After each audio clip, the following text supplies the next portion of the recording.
How's it going, people? Let's talk about AEW Dynamite Blood and Guts. There were other stuff on the card. Let's skip right into it. First match, Jack Perry, formerly known as Jungle Jack, Jungle Boy, Jungle Jack Perry, whatever, claims his first title win with beating Hook for the FTW Championship. End of the match comes, he hits Hook in the face with the FTW Championship. Uh, I'm not mad at it. I am not mad. You want to know why? Because Hook, great wrestler, young, great, a lot of stuff in the future. The FTW belt, he's done nothing with it. Like besides take it to the ring, and that's it. Maybe, hopefully, they can do some kind of storyline with Jack Perry holding the belt, doing some feuds, and maybe move Hook up to mid card status. The TNT title or the Ring of Honor TV title. Him and Joe, that would be a good matchup. Yeah, I think this is good for both people. Gives Jack a title to get to move along with, and it takes the FCW title that he wasn't doing anything with off of him to do bigger and better things. Then moving on past that, let's see. Okay. Oh, Britt Baker defeated Kyla Sparks. Move past that. Backstage, MJF and Adam Cole exchanged gifts. MJF gave Adam Cole matching trunks, and Adam Cole gave matching jackets. They came out. It was a matchup between MJF and Adam Cole's song. MJF was like smiling ear to ear. MJF high fiving in the crowd. I just don't know where it's going to go. It's probably going to lead with MJF turn on Adam Cole, but who knows? The match with him and Sammy Guevara starts. First is a dance off between MJF and Daniel Garcia doing that silly dance, hip thrusting. Then it leads into a full-on tag team dance battle off. Eventually, the match starts. They isolate Max. Crowd's dead. And then the crowd gets hyped for the double clothesline spot. It doesn't happen. Then the crowd really hypes back up when MJF hits a dive. I'm talking about that's the loudest pop I've ever seen for a dive in quite a while. And the match comes.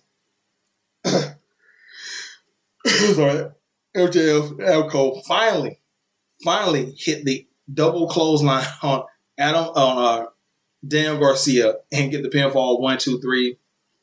Out comes out comes FTR, and they have a stare down. And this was just funny. MJF's music plays, and then Dax gets into the camera. He's like, "Next time, play our damn music, Tony. We're the damn champions." That was kind of hilarious to me.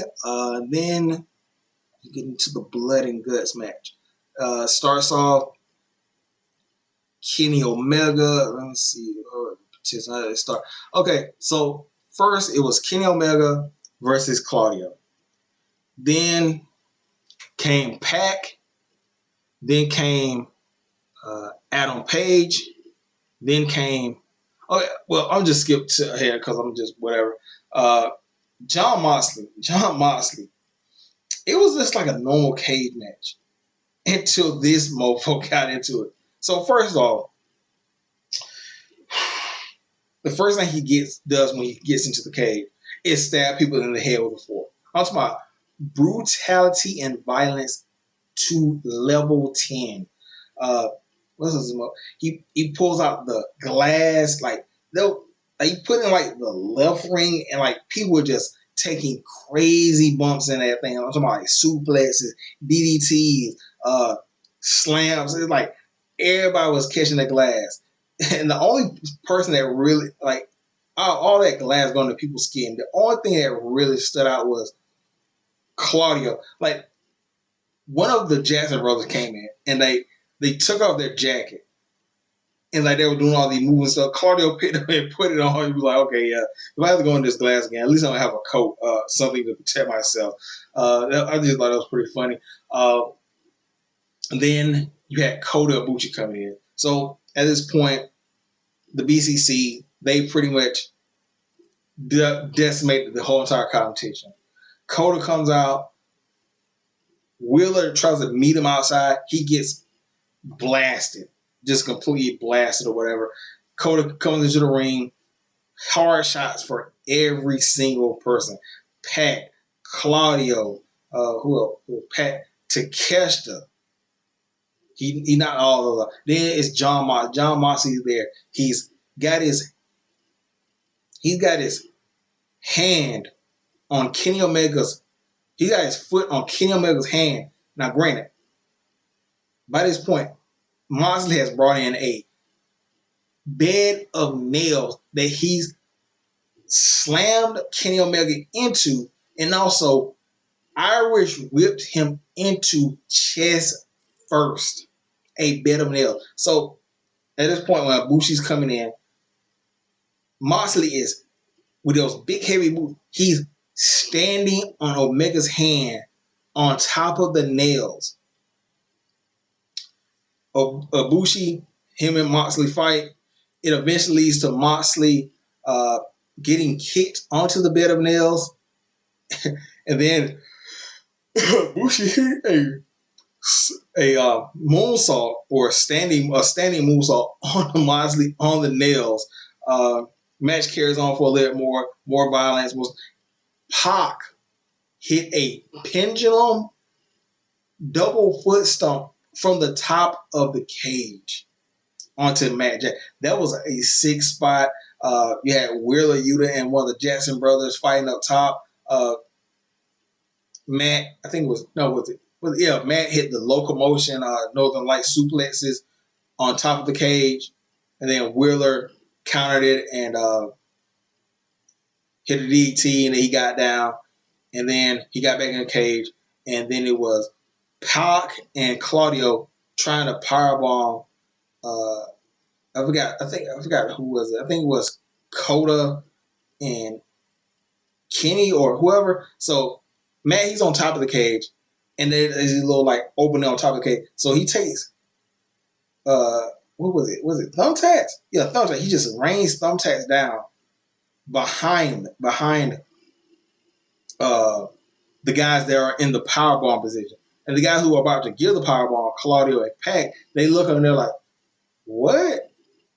So the guys that are about to take the powerbomb, they just backflip them up into the tacks. The match ends of all this brutality and violence. It ends with they're setting up Kenny Omega. They Irish Kenny Omega into the corner.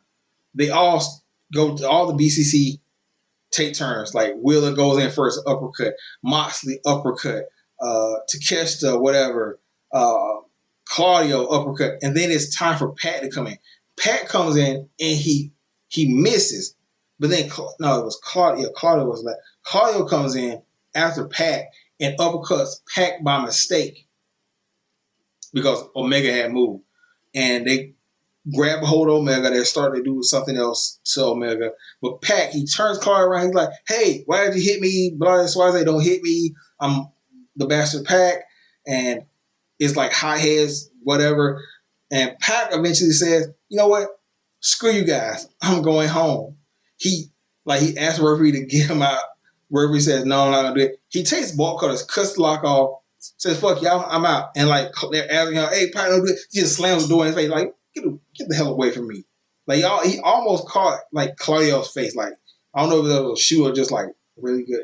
But he's just like, bro, I don't go, just, like, almost caught Claudio's face. So, eventually, the Elite gained the upper hand. And while they're gaining the upper hand with handcuffs and spikes and all that, Don Callis says to Kekesta, hey, young boy, hey, don't fuck up. I need you for this meal ticket. Come on out, no, come on out. So it leaves Claudio, Mox, Wheeler Yuta. They neutralized Claudio with with a buckshot lariat. Then they handcuffed John Moxley to the middle rope. And then they put a chain around Wheeler Yuta's neck. And John Moxley, he gives up. He's like, hey, I'm handcuffed. Claudio's out. Yeah. He's like looking like, I can't believe I did that. So this is the end of the feud, hopefully, and it's going to start maybe Deltron or maybe Pat. I don't know. I know the BCC, they're not going to forgive these transgressions of to catch the lock walking out on them and Pac. I know Pac is supposed to face Claudio for the Ring of Honor Championship, which is happening. It just went off, but I still got to watch the G1, which I'm gonna put up as soon as I get finished watching. As soon as I put this video up, but new some new feuds have already been built just off these two things. So you're definitely going to see Takeshita with somebody from the BCC, maybe Moxley. You're definitely going to see Pac, who is fighting Claudio. So you're going to see those two feuds, and I don't know where Danielson and Wheeler are going to fall into that, but it's probably going to not be too pretty for both of those guys. They'll probably get Del Triangle involved. So overall, was this the best? I still think the Jericho versus Pinnacle one, I think that was a little bit better, especially like the ending where he threw Jericho off of the tower. Like, man, did that just establish MJF as a no good, dirty, rotten son of a bitch? Like, he first of all he won the match, and he just so I think that's the no pun intended pinnacle of the blood and guts matches. So I'm gonna get out of here. I'm gonna watch the rest of the G1, then the Ring of Honor tomorrow. So I'll catch you guys later, and tell me what you thought about Blood and Guts. And let me cut it off. So anyway, I'll catch you guys later. Peace out.